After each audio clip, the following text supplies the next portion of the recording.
Yang pertama, bukan ilmu yang harus datang kepadamu, tapi kamulah yang seharusnya datang menjemput ilmu.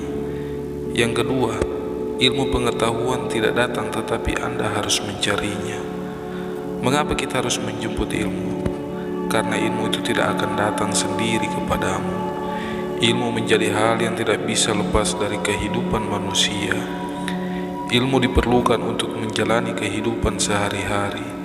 Tanpa kehadiran ilmu, manusia akan sulit berkembang dan mencapai kesejahteraan hidup. Ilmu merupakan pengetahuan tentang bidang yang disusun secara sistematis dengan metode tertentu untuk menjelaskan suatu gejala di bidang pengetahuan. Kewajiban kita sebagai umat muslim untuk menuntut ilmu juga disebut dalam hadis, yang mana hadis riwayat Baihaqi yang berbunyi, "Carilah ilmu walaupun sampai ke negeri Cina, karena sesungguhnya menuntut ilmu itu wajib bagi setiap muslim." Hadis riwayat Ibnu Abdul Bar yang berbunyi, "Sesungguhnya malaikat akan meletakkan sayapnya bagi penuntut ilmu karena rela atas apa yang dia tuntut." Yang ketiga, pelajarilah adab budi pekerti sebelum mempelajari suatu ilmu, karena seseorang yang memiliki budi pekerti yang baik pasti memiliki adab yang baik. Seseorang yang beradab dan memiliki budi pekerti yang baik, dia akan menghargai orang lain dan dihargai orang lain pula.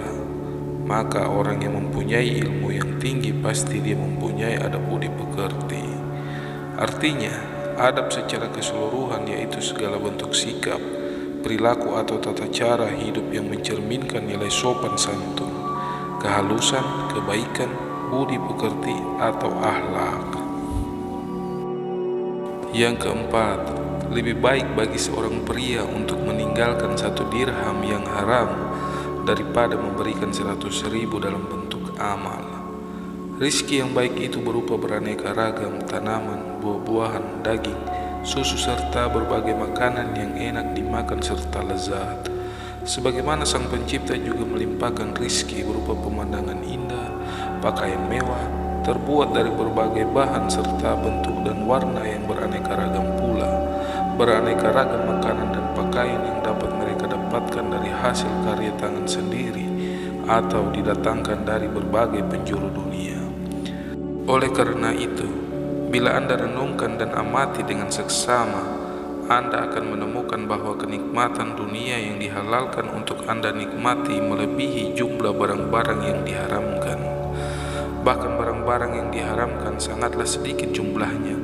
Dan selanjutnya, bila Anda kembali merenungkan barang-barang haram, niscaya Anda dapatkan bahwasannya pengharaman itu demi kepentingan Anda sendiri.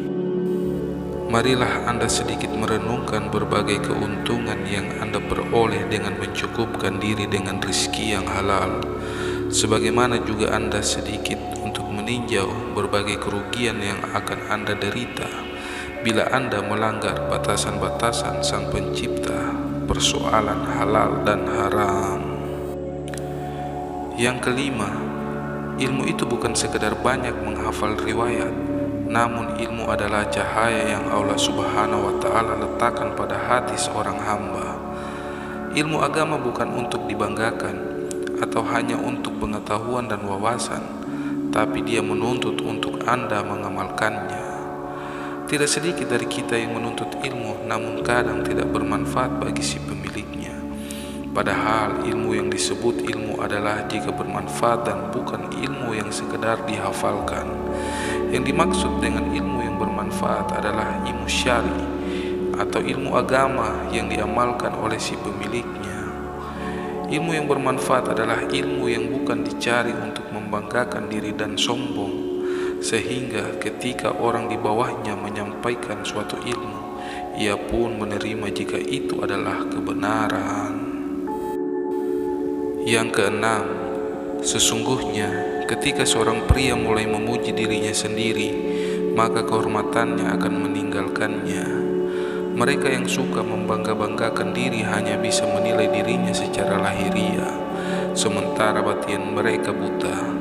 Bukankah ada pepatah, senjata yang paling ampuh untuk menghancurkan kejayaan seseorang bukan dengan pisau, tetapi hancurkanlah dengan pujian. Oleh sebab itu, maka seseorang muslim hendaknya jangan sekali menjadikan pujian sebagai motivasi, karena pujian justru bisa menjadi senjata yang mematikan bagi siapa saja yang terlena. Yang ketujuh, berusahalah untuk selalu berada di sekeliling orang yang memotivasi kamu ke arah yang positif. Manfaat motivasi positif dari orang, kerabat atau keluarga itu bisa menjadi pendorong perbuatan Anda.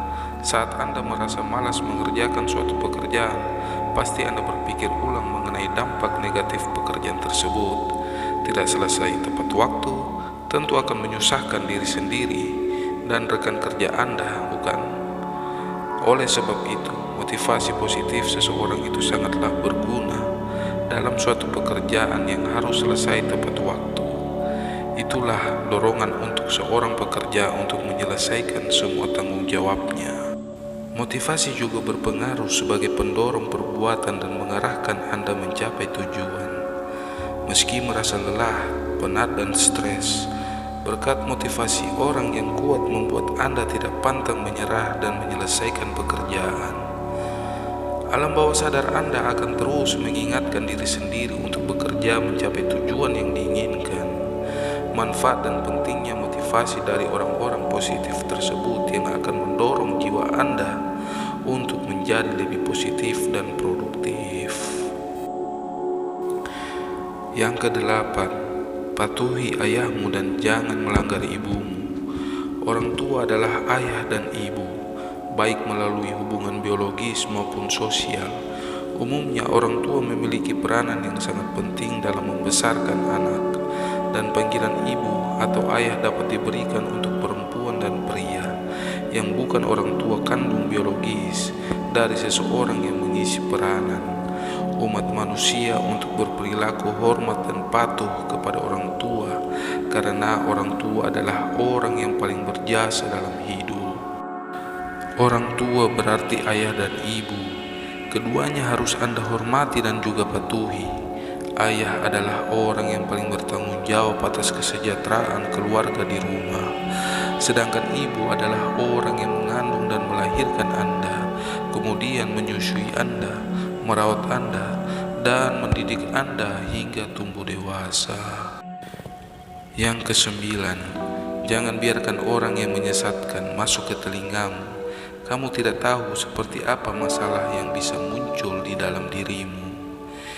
Hindari bersahabat dengan mereka yang hidupnya jauh dari kebaikan.